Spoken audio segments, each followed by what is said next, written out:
Evo sada ćemo pokazati novi kočeni sistem kao na autu. Kočena klješta od auta. Evo kako stoji.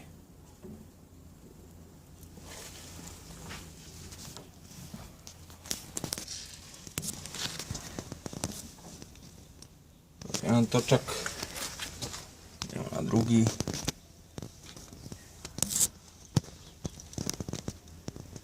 Evo ga. Druga strana.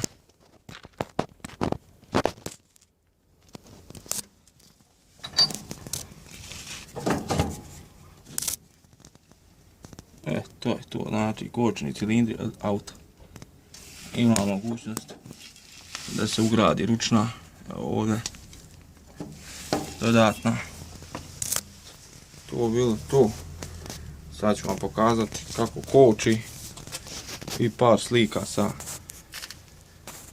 ugradnje.